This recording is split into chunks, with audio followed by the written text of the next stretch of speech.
Hello दोस्तों, मैं हूं बीडी वैष्णव और ज्योग्राफी जीनियस में आपका स्वागत है। दोस्तों सोचो, अगर रोटी 5 हो और खाने वाला कोई नहीं हो, या फिर एक हो, या फिर खाने वाले 5 हो, या फिर रोटी 5 हो और खाने वाले 500 हो, तो क्या होगा। दोस्तों कुछ ऐसी ही हालत आज हमारे विश्व की है, क्योंकि दोस्तों जनसंख्या और संसाधनों के बीच जो अंतर संबंध पाया जाता है या फिर जो वितरण पाया जाता है वो काफ़ी हद तक असमान है, और इसी कारण से हमारे विश्व की हालत जो है वो कहीं पर बहुत ज़्यादा अच्छी है तो कहीं पर बहुत ज़्यादा खराब है। ये सब दोस्तों जनसंख्या और संसाधन के बीच में जो असंतुलन पैदा हुआ है उसके कारण होता है। दोस्तों एक समय था जब प्रथम शताब्दी की बात करें, पहली शताब्दी की बात करें, तब विश्व की जनसंख्या थी 25 करोड़। लेकिन 1650 वर्षों में या 1650 ईस्वी में ये जनसंख्या उससे दुगुनी हुई, यानी कि 50 करोड़ हो गई थी। और धीरे धीरे देखें तो दोस्तों वर्तमान तक आते आते यह जनसंख्या 700 करोड़ से ऊपर पहुंच चुकी है। तो दोस्तों जनसंख्या और संसाधन के बीच जो वितरण होता है वो विश्व के कुछ क्षेत्रों को निर्धारित करता है। इन क्षेत्रों की बात करें तो कहीं पर जनसंख्या बहुत ज़्यादा है, कहीं पर बहुत कम है, या फिर कहीं पर बिल्कुल भी नहीं है।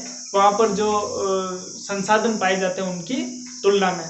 तो दोस्तों आज का हमारा जो टॉपिक रहेगा वो रहेगा विश्व में जनाधिक्य, न्यून जनसंख्या, अनुकूलतम जनसंख्या, या फिर जनाभाव वाली जो क्षेत्र हैं उनके बारे में हम चर्चा करेंगे। इनकी अवधारणा क्या है इसके बारे में देखेंगे।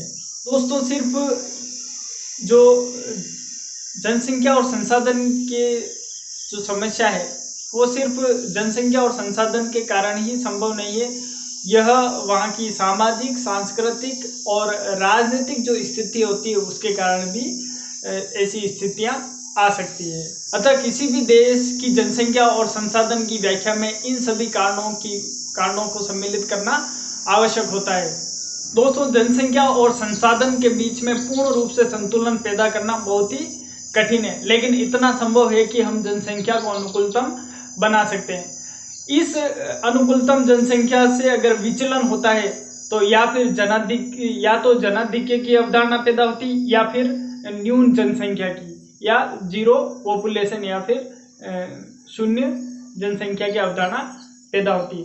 दोस्तों सबसे पहले हम शुरू करेंगे आज जनाधिक्य की या फिर ओवर पॉपुलेशन की अवधारणा।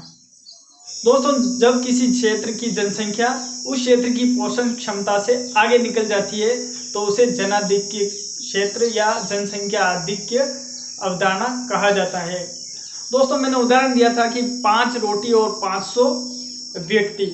जी हाँ दोस्तों, ये अवधारणा कुछ वैसी ही है, क्योंकि उस क्षेत्र की भरण पोषण की क्षमता मात्र 5 लोगों की है, लेकिन उसको खाने वाले कितने हैं, 500 लोग। तो दोस्तों ये होती है जनाधिक्य की अवधारणा, क्योंकि संसाधन मात्र 5 लोगों के भरण पोषण की क्षमता रखता है, लेकिन जनसंख्या अधिक होने के कारण जनाधिक्य की स्थिति पैदा हो जाती है। सामान्य तौर पर देखा जाए तो जनाधिक्य की अवधारणा उस स्थिति में पैदा होती है जब उस क्षेत्र के जो भौतिक संसाधन है वो वहाँ की जनसंख्या के भरण पोषण के लिए कम पड़ जाते हैं, या फिर भौतिक संसाधनों की तुलना में जनसंख्या बढ़ जाती है, तो उसे जनाधिक्य कहा जाता है, जनसंख्या आधिक्य कहा जाता है।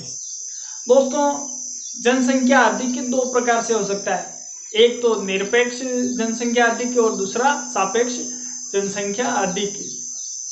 निरपेक्ष जनसंख्या आधिक्य में क्या होता है दोस्तों कि जो संसाधनों का जो विकास है वो अधिकतम होता है, या अधिकतम स्तर पर उसका विकास हो जाता है, लेकिन फिर भी जनसंख्या का जो रहन सहन का स्तर है वो निम्न रहता है। दूसरी ओर आती है सापेक्ष जनसंख्या आधिक्य।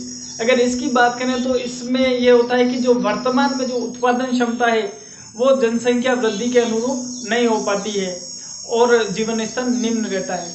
दोस्तों जनसंख्या आधिक्य राष्ट्रीय और प्रादेशिक स्तर पर हो सकता है। दोस्तों जरूरी नहीं है कि कोई देश राष्ट्रीय स्तर पर ही जनसंख्या आधिक्य से ग्रसित हो सकता है कि उसके केवल कुछ ही क्षेत्र ऐसे हैं जो जनसंख्या आधिक्य की समस्या से ग्रसित हो सकता है विश्व के विकसित देश जैसे जापान, ऑस्ट्रेलिया, बेल्जियम, यूएसए आदि के कुछ क्षेत्र भी जनसंख्या आधिक्य से ग्रस्त हो सकते हैं। एशिया की बात करें तो इंडोनेशिया का जावा और भारत के उत्तर प्रदेश एवं बिहार क्षेत्र के जो मैदानी क्षेत्र ऐसे हैं जहां पर जनाधिक्य की अवधारणा लागू होती है। दोस्तों दूसरा पॉइंट आता है हमारा न्यून जनसंख्या। जब किसी क्षेत्र की जनसंख्या उस क्षेत्र में उपलब्ध संसाधनों के उपयोग की दृष्टि से न्यून होती है या फिर कम होती है तो ऐसे जो क्षेत्र होते हैं उनको न्यून जनसंख्या क्षेत्र कहा जाता है। न्यून जनसंख्या की स्थिति तब भी पैदा हो सकती है जब किसी क्षेत्र के संसाधन उसकी वर्तमान जनसंख्या से अधिक जनसंख्या के भरण पोषण की क्षमता रखते हैं। जैसा कि दोस्तों मैंने उदाहरण दिया था कि अगर रोटी 5 है लेकिन खाने वाला सिर्फ 1 है तो यहाँ पर क्या है, न्यून जो जनसंख्या पाई जाती है, क्योंकि उस क्षेत्र की जो भरण पोषण क्षमता है वो 5 लोगों की है लेकिन वहाँ पर जो जनसंख्या है वो कम है। तो इस हिसाब से ये जनसंख्या न्यून जनसंख्या कही जाएगी। दोस्तों न्यून जनसंख्या जो है वो आर्थिक दृष्टि से विकसित एवं पिछड़ी अर्थव्यवस्था दोनों में ही संभव है, क्योंकि जो आर्थिक दृष्टि से विकसित क्षेत्र हैं वहाँ पर जो ग्रामीण क्षेत्र है वहाँ पर जनसंख्या न्यून पाई जाएगी और जो पिछड़े क्षेत्र हैं वहाँ पर जनसंख्या न्यून जनसंख्या की जो अवधारणा है वो उच्च मृत्यु दर के कारण संभव है, लेकिन उसका निराकरण अच्छी स्वास्थ्य सुविधाओं द्वारा किया जा सकता है। दोस्तों यूएसए के प्रेरीज, ऑस्ट्रेलिया तथा न्यूजीलैंड के कुछ ऐसे क्षेत्र जो कि जनसंख्या की दृष्टि से न्यून है यह व्यक्त करता है कि विश्व के जो विकसित देश हैं उनमें भी न्यून जनसंख्या जो संकल्पना है वो पाई जा सकती है। दोस्तों आगे देखते हैं अनुकूलतम जनसंख्या। दोस्तों अगर अनुकूलतम जो जनसंख्या है उसको अगर हम देखें तो वो जीवन की गुणवत्ता से संबंधित होती है।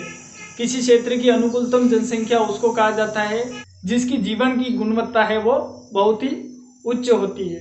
दोस्तों जीवन की गुणवत्ता से तात्पर्य है प्रत्येक व्यक्ति को पर्याप्त भोजन, ऊर्जा, पर्याप्त स्वच्छ जल, शुद्ध वायु, पर्याप्त कच्चा माल मिल सके जिससे कि वो अपनी आवश्यकताओं की सभी चीज़ों का निर्माण कर सके और इसके साथ ही स्वास्थ्य, मनोरंजन आदि की सुविधाएं भी प्राप्त कर सके। तो अगर सामान्य रूप से देखें तो अनुकूलतम जनसंख्या जिसमें संसाधन और जनसंख्या में संतुलन की वह स्थिति उत्पन्न होती है जिसमें एक क्षेत्र में निवास करने वाले सभी व्यक्तियों की आवश्यकताओं की पूर्ति आसानी से हो सके। दोस्तों फिर लास्ट में देखते हैं शून्य जनसंख्या अवधारणा या फिर जीरो पॉपुलेशन। दोस्तों विश्व के बहुत सारे क्षेत्र ऐसे भी हैं जहाँ पर जनसंख्या बिल्कुल ही नहीं पाई जाती है और वहाँ पर जो संसाधन है वो काफ़ी मात्रा में उपलब्ध होते हैं। दोस्तों ऐसे क्षेत्रों की बात करेंगे विश्व के कुछ ऐसे दुर्गम पर्वतीय क्षेत्र हो गए, रेगिस्तान हो गए या फिर बर्फीले क्षेत्र हो गए, पहाड़ी क्षेत्र हो गए जहाँ पर संसाधनों की मात्रा तो काफ़ी अधिक है लेकिन जनसंख्या वहाँ पर बिल्कुल जीरो है, यानी कि कोई भी व्यक्ति ऐसे क्षेत्रों में निवास नहीं करता है। तो दोस्तों ऐसे क्षेत्र जो कि मानव विकास से बिल्कुल ही दूर रह जाते हैं या फिर शून्य अवस्था में रहते हैं तो ऐसे क्षेत्रों में जो जनसंख्या होती है उनको शून्य जनसंख्या कहा जाता है। या फिर ऐसे क्षेत्रों में जनसंख्या बिल्कुल ही न्यून होती है, ना के बराबर जिनको हम कह सकते हैं। तो ऐसे जो क्षेत्र होते हैं वो जीरो पॉपुलेशन क्षेत्र या शून्य जनसंख्या क्षेत्र कहे जा सकते हैं। तो दोस्तों आज हमने जनसंख्या और संसाधन से संबंधित कुछ अवधारणाएं देखी जिसमें जनाधिक्य, न्यून जनसंख्या, अल्प जनसंख्या, अनुकूलतम जनसंख्या और शून्य जनसंख्या के बारे में चर्चा की। तो दोस्तों चैनल को अधिक से अधिक सब्सक्राइब और लाइक शेयर करना ना भूलें। धन्यवाद।